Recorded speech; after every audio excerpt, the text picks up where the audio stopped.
But if we're so lazy, if we're so careless, that we do not seriously follow hard after the Lord, and we just say, well, I wish God will use me, I hope God will use me. My brother, my sister, it doesn't work like that. Being used of God doesn't come to the lazy, indolent, indifferent fellow that, will not even take the word of God seriously. You cannot deceive God. And if God doesn't give you the key to open the doors to the Gentiles to come into the kingdom, you can never open the door. You may have all the methods, you may write up the messages, you may have the machinery and the methodology, you may have the administration, and you may be able to, even by public effort, by promotional effort, be able to gather people together into large, great meetings. You will never be used of God. God doesn't toy with the keys of the kingdom. God doesn't play with the keys of the kingdom. It is to those who are always on their knees. It is to those who are sweating and crying and calling upon God. It is to those who are consecrated and seriously yielded to God. It is to those who care for nothing of this world, but care for God alone. It is to only those people the Lord can commit the keys of the kingdom. Don't kid yourself. Don't deceive yourself.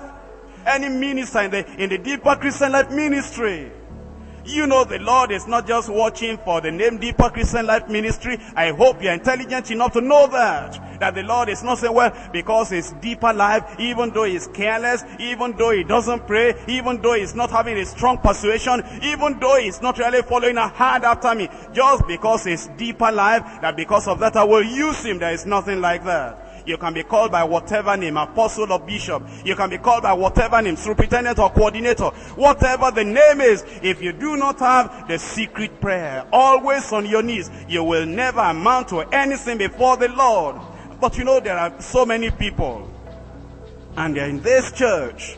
All they know is that, well, we started it together. We're old members. If you have eyes to cry, you should cry for yourself when you find yourself in that situation. Only saying that, well, I've been there all the time, I've been an old member there. God will just set you aside if you cannot get on your knees by secret praying and say, oh Lord, let your fire come upon me, because I want to be used of you in this growing church.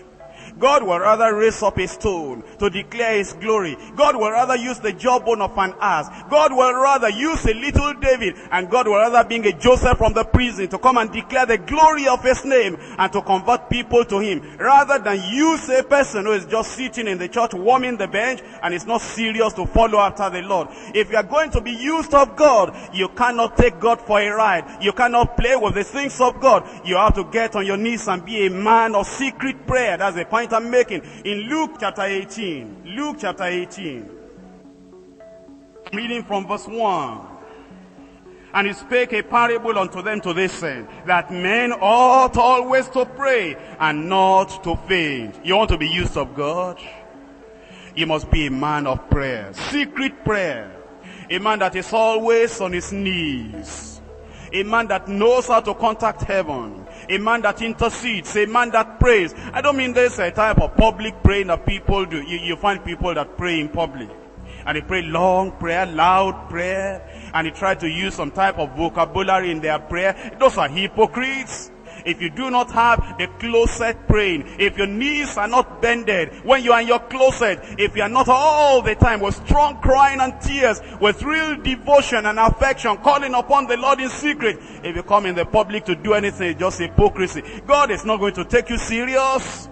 But when you are a man of secret prayer and you are seeking after the Lord, and the more you pray, the more you are humble, the more you go down, the more you are crucified, the more you are just nailed to the cross, the more you bind your sacrifice on the altar, the more the tears will be flowing, the more your heart will be softened, the more you'll have the vision of heaven, the more you'll be hearing of the purpose, the plan of God. If you're a man of prayer, and you will never be tired, a man that is praying, a man that is waiting upon the Lord, the body may be tired, but his spirit is always awake. Call him at any time. He has authority over the devil, over sickness. He has authority anywhere. Anywhere you put him, you can put him in the jungle, he can preach the gospel. You can put him in a particular state, he can preach the gospel. You can put him in a city, he'll be holding meetings, and he'll be drawing multitudes to the Lord. If he's a man of secret prayer, There's the one that cannot pray, that will say, well, my station is difficult, my state is peculiar, my local government area will not yield to the gospel, our city is so worldly, they will not listen to the preaching of the gospel. My brother, my sister, is because